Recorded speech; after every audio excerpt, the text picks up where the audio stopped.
Yeah, I think this is extremely interesting. We've had a great opportunity to see, you know, how these issues are dealt with at the macro level in the UN and through countries around the world, and you see this desire that we all have for development to help people who are less fortunate than us, as well as this frustration at how does this actually happen. And I think what's so moving about what Jackie presented tonight is that we can see that if we're engaged in our own humanity and we're willing to share that with, you know, with the people that we're trying to help, it is possible to bring true development. I think this was a wonderful example. We have some time for some questions. So if anyone has any questions, you know, let's hear them.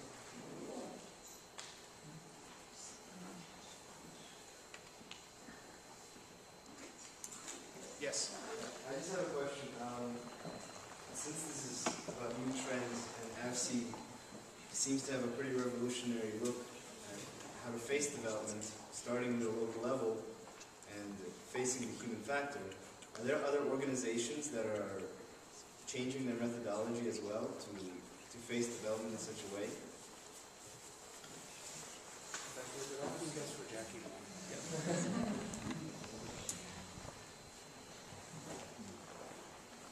Well, the first thing that comes to my mind is just to share that in our work of communicating what AVSI is about and the method that we have with the U.S. audience, with the U.S. government, and agencies that are interested in development from the U.S. government, it is really interesting to see when they respond to us with that kind of sigh of relief, like, you guys, you know, you really get it.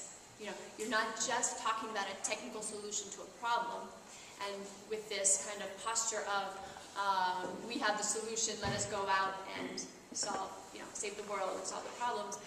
But when people respond to us and see kind of even the humility with which we can talk about our work, not humility because we're naive or don't know, but humility because we know that changing people's lives, helping people to change their lives is complex and hard. When you get that echo from somebody, you know, in the U.S. government that says, yes, this is where we need to focus on, you know, this is what we need to get our resources into these kinds of hands, that's really exciting. Now, the U.S. government, which is the case that I follow more closely, is very constrained in how they deliver aid, right? So you've got lots of layers. The Congress, most in particular, who are setting a lot of the terms of the budgets and the earmarks and how aid, and even just the legislative side of things, how it gets organized. So there are a lot of constraints out there. We've found some very interesting kind of inroads with the U.S. government. So, for example,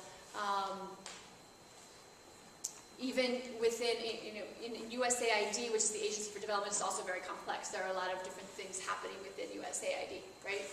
But within there are certain groups that have control of money that are more interested in this type of approach and recognize the value. And so, what has that meant for us? That we've been able to compete for funding and win and get some funding and actually develop it. So, yes, there are people out there who can recognize the truth of what we're saying and are willing to bet on it. Now, being able to be in that position takes a lot of other factors, right? You have to prove that you can do this. You have to be accountable, have all your, financials in order and all of that kind of thing. Be able to show that you can actually carry this out. It's not that we're not going to be able to do something like this in X country tomorrow. So it's not just that they can give us money, we'll go ahead and do it. Now, other organizations out there working similar methods, sure. We find synchrony with people all the time. I do think that there's even a lot of lip service even to these concepts of participation and involvement of the local people. I think what's unique about AVSI is these things like the insistence on the value of that's already there, rather than arriving in a community and just doing a needs assessment, which is the common tool. You go out and you ask everyone what they need before you, or without even asking them, what do you have? What do you want to do? You know, it's very common that they'll go to, you know, with a youth program, they'll go to a student, a young person and say, what do you need? Rather than saying, what are you interested in? What would you like to do? Where would you like to go? You know, and that's kind of the piece that we take. We could go on and on. No, thank you. Yes, Pat? Where you guys are operating, has this changed the conversation of the construction of the social policies on the national level? Because when you see a success like this in a state in Brazil, is this now translating to the way the social policy is constructed inside Brazil, or where you are elsewhere in the world? Who was your question directed towards? Jack. I'm not an expert on this, but I know that within Brazil, certainly has having a big impact, and different cities are using similar models. And then at the level of the UN, Habitat, and other international forums, yes, this approach is definitely gaining a lot of attention. Just a few weeks ago, our director, the program manager of AVSI for this project in Brazil, went to a conference in South Africa, an international forum on the topic. So it's definitely out there and is being shared quite widely. Because, yeah, the sustained impact is pretty evident, and there have been a lot of failures. There have been a lot of failures of other urban development approaches around the world. And this new experience in Mozambique is quite interesting as well. And there we were insisting with the World Bank that even though the methodology, you could kind of write down some steps of the methodology, it also matters who carries it out. It's not just do X, Y, and Z. It's how is it done, and with what kind of attention. And so this is going to be an interesting case in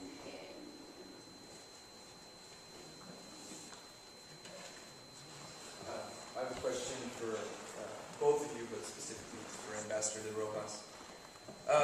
Often, I do a lot of work with the United Nations, and often what we see when it comes to development is the desire for certain organizations, and particularly governments, to come into a country and to implement their project, as opposed to, as AVSI's method insists, looking to the people, asking what they want and what they already have, and working with those people.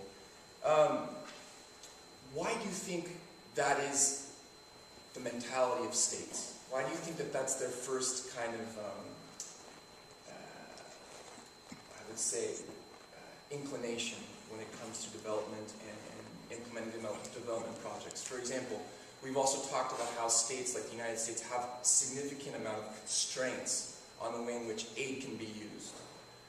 What do you think it is that is at the heart of this fear or the heart of this desire to make sure that they have total control over the projects that they're funding?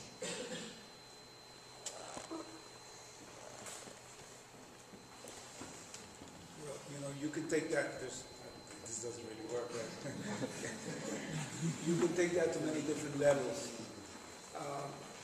At its worst, and I'm not talking now of the United States, I'm talking in general, at its worst, remember when we were saying that foreign aid used to be seen as a tool of foreign policy. Foreign policy includes, for example, things like trying to sell goods. So again, at its worst, there were many cases of foreign aid that were tied. The concept of tied conditionality that said, okay, I give you, $10 million, but with those $10 million, you're going to buy the goods that I'm producing. So there was a very clear interest there in coming from the outside with a preconceived idea of what exactly you wanted to do.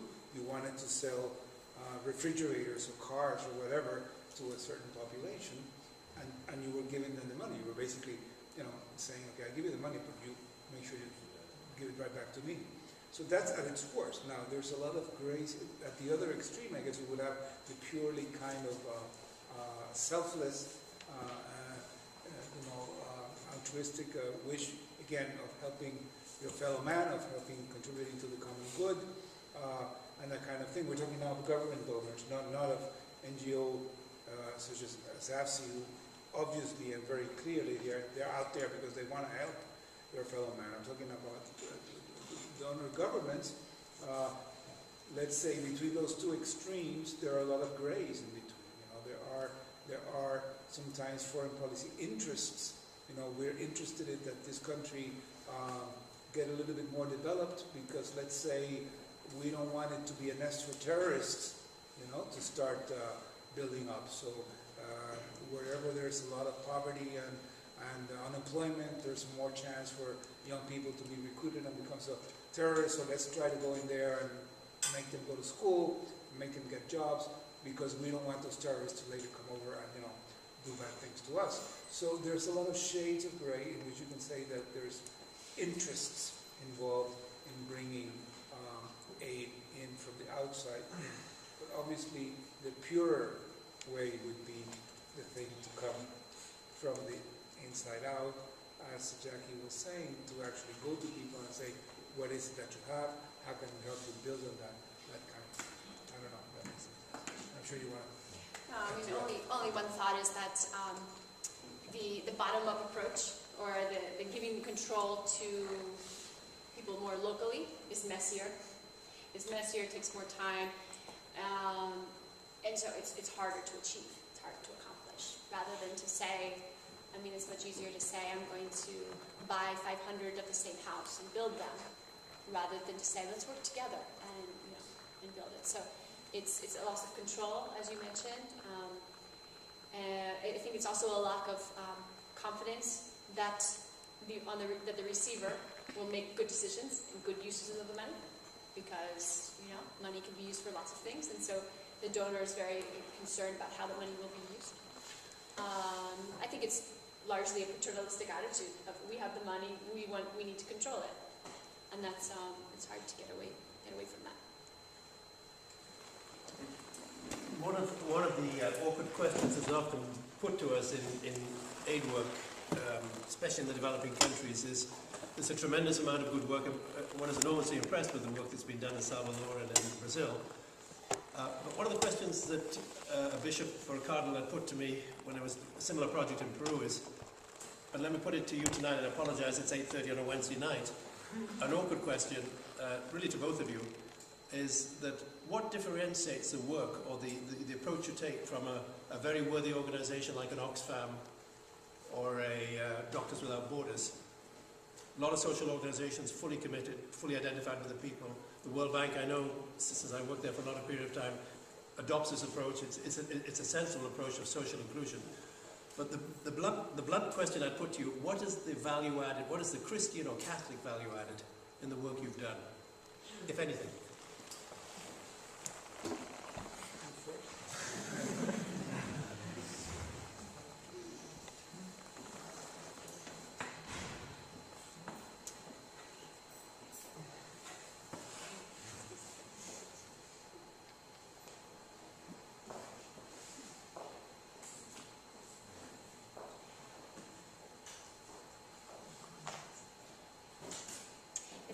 It's a tough question, as you know.